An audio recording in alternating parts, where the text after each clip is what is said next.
Quotation from myself, segment 15, quotation number 171.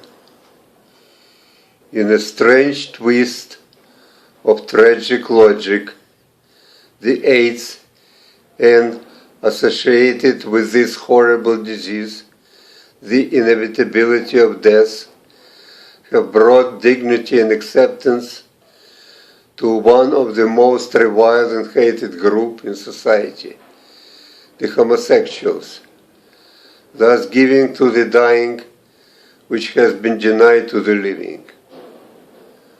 Moreover, in some well-publicized cases, it literally has elevated the previously despised pervert to the status of a hero, defying the ultimate, death. It also has given the homosexuals the badly needed self-respect and allowed many of them to openly declare who they are. There is undoubtedly something ennobling about death, probably its finality, that makes everything else insignificant in comparison and everybody equal at last. There is a dignity in death that at the end will all possess. The sheer finality of it makes all the rest just obsolete. Number 172. While denying to others the right to use certain definitions as axioms, Plato nevertheless freely allows this luxury to himself, being completely oblivious, evidently, of the contradictions between what he does and what he preaches. And again, while denying to others the right to express himself as poets or dramatists, he proceeds to write dramatic dialogues and poetic myths. Thus, by doing that, he consistently displays the same double standards as all of us. Number 173. Everyone survives according to his natural state and abilities. Optimist by being optimistic, pessimist by being pessimistic, each using optimism or pessimism, respectively, as a tool to cope with life. The latter no less than the former, where pessimism is usually employed by those who are too sensitive or too vulnerable to go on absorbing the life blows. They choose to surrender instead of the fight in order to protect their fragile egos from devastation of the inevitable, in their view defeat. Number 174. Anything man does above and beyond the mere necessity to sustain his biological existence is unnatural and therefore is harmful to nature. Number 175. First, they ask to be accepted like everybody else. But then, when they were accepted as everybody else, they wanted everybody else to be like them. Number 176. Can one imagine Ecclesiastes, assuming there was such a person, going on a promotional tour to sell his book, the main message of which is all is vanity? Number 177. Few words have such a magic power as the word love has. It is especially potent when spoken to a woman who would endure the seemingly endless amount of abuse and deception as long as her man uttered this magic word once in a while, at which moment the fact that what this man has been doing to her has very little to do with love apparently became completely irrelevant. Number 178. The improvement of economic condition of the poor in a modern capital democratic state can only unfortunately be gained at the expense of those who are just marginally better off. The so-called redistribution of wealth takes place primarily between those two social groups. The rich do not play these silly games. They consider their wealth to be almost sacred and untouchable, and use very skillfully the power it gives to get exempted from the wealth sharing. The examples of this phenomenon are numerous and well known, though not always recognized as such.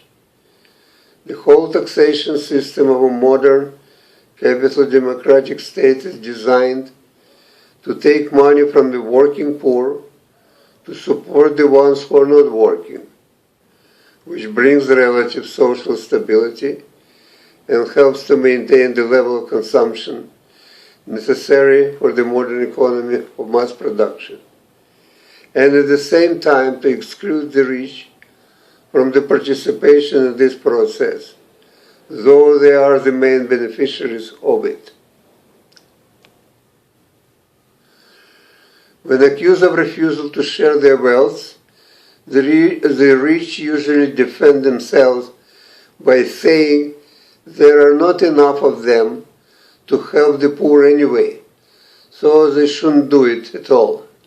Strangely enough, this perverted logic has been widely accepted, even if it's not so overwhelmingly approved. Number 179. The mixed origin of the British, namely Germanic Anglo-Saxons and French Normans, had influenced not only English language, but also to a certain extent the so-called British character, or at least its stereotype version, widely accepted around the world as such. By combining the notorious German arrogance and rudeness with the proverbial French pretentiousness and conceit, it has produced a unique blend of arrogant rudeness and pretentious conceit. Number 180. Yet another definition of the word work, something you would rather not to do if you had any choice. Number 181. I am independently wealthy. I am independent, therefore I am wealthy. Number 182. It is not only the generals who are always fighting the last war. We all do. Number 183. My entire life is a text, and whatever I do or say at any particular moment of it is always, in a certain sense, taken out of context. For before I do or say something I think, before I think I feel, before I feel I experience, and not just now but during my entire life. Yet you can only see what I do or hear, what I say now, and miss all the rest. So the more your experience, your feelings, your thoughts are similar to mine, the more you are able to understand what I'm saying or doing.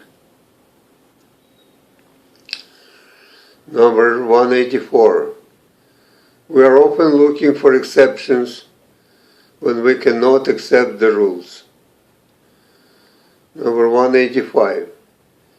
Despite all the progress in science and technology, the most crucial problems of today are still being solved the way they had always been solved in the past, through the suffering, misery, deprivation by the overwhelming majority of the people in the world. Number 186.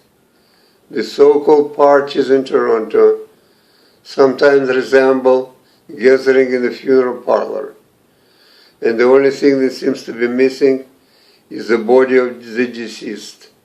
Or is it? Number 187.